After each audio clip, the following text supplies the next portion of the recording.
আসসালামু আলাইকুম। আজকে চলে আসলাম কিছু আপুদের রিকোয়েস্টের একটা রেসিপি নিয়ে। আর রেসিপিটা হলো ক্যারামেল সস। তো আপুরা অনেকদিন থেকে আমাকে রিকোয়েস্ট করছিল যে, "আপু এই রেসিপিটা একটু করে দেখেন।" আজকে আমারও কেক ডেকোরেশনের জন্য ক্যারামেল সস দরকার ছিল। তো ভাবলাম আপুদের সাথে শেয়ার করেই ফেলি। এখানে ১ম এ আমি ০.৫ কাপ চিনি নিয়ে নিয়েছি। চিনিটা এই যে ফ্রাই প্যানে দিয়ে দিলাম। আর যখন চারপাশ থেকে একটু লাল হতে শুরু করেছে, মানে ব্রাউন কালার হতে শুরু করেছে, তখনই আমি একটু নেড়ে-চেড়ে পুরোটা চিনি গলিয়ে এই যে ব্রাউন কালার করে নিয়েছি। তারপর দিয়ে দিলাম ২ টেবিল চামচ বাটার। এই যে বাটার দেওয়ার পরে আবার দিয়ে দিলাম 1/4 কাপ আমি দুধ, লিকুইড দুধ। তো এখানে আমার হাতের কাছে লিকুইড দুধটা ছিল না, এইজন্য আমি পানির সাথে গুঁড়ো দুধটা মিশিয়ে দিয়ে দিয়েছি।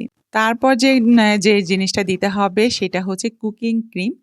তো এখানে আমি আজকে কুকিং ক্রিম ইউজ করেছি। আপনারা চাইলে এখানে হুইপ ক্রিমও ব্যবহার করতে পারবেন। ১ কাপ আর গরুর দুধ দিলেও আপনারা এখানে ১ কাপ গরুর দুধ ব্যবহার করতে পারবেন।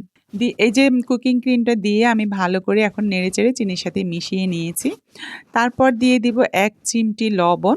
আর তেমন কোনো কিছু দেওয়ার দরকার নেই। এরপর হচ্ছে আস্তে, আস্তে নেড়ে এটাকে একটু ঘন করা। আর এই ক্যারামেল সসটা কিন্তু অনেকেরই অনেক বেশি পছন্দের। যেমন আমারও অনেক বেশি ভালো লাগে। আজকে আমি একটা চকলেট ক্যারামেল কেক রেডি করব। সেজন্যই আমি ক্যারামেলটা মূলত বানাচ্ছি। এই ক্যারামেল সসটা কিন্তু আপনারা যদি একটা শুকনো কাঁচের জারে রেখে নরমাল ফ্রিজে রাখেন, সেটা কিন্তু আপনারা অনেকদিন এটাকে ব্যবহার করতে পারবেন। মানে এটা কাজে লাগাতে পারবেন। আর এই পুরো সময় চুলার আগুনটা থাকবে মিডিয়াম আঁচে। বেশি হাই করা যাবে না, তাহলে নিচে লেগে যাবে। আর নিচে লেগে গেলে দেখা যাবে স্বাদটাই পুরোটা চেঞ্জ হয়ে যাবে। আর যখন চিনিটা গলাবেন, চিনিটা মানে খেয়াল রাখবেন চিনিটা যেন একদম বেশি ব্রাউন না হয়ে যায়, তাহলে একটু খেতে তিতা লাগে। এখন আমি আগুনটা মিডিয়াম আঁচে রেখে এখন একটু সময় নিয়ে নেড়ে এটাকে একটু ঘন করে নিব।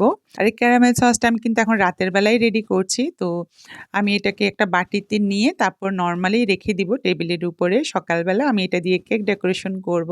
আর এই যে এখন মোটামুটি ক্যারামেল সসটা হয়ে এসেছে। তো আপনাদের কাছে এই রেসিপিটা কেমন লেগেছে অবশ্যই কিন্তু আমাকে কমেন্টস করে জানাবেন। এই তো আজকে এই পর্যন্তই। আল্লাহ হাফেজ।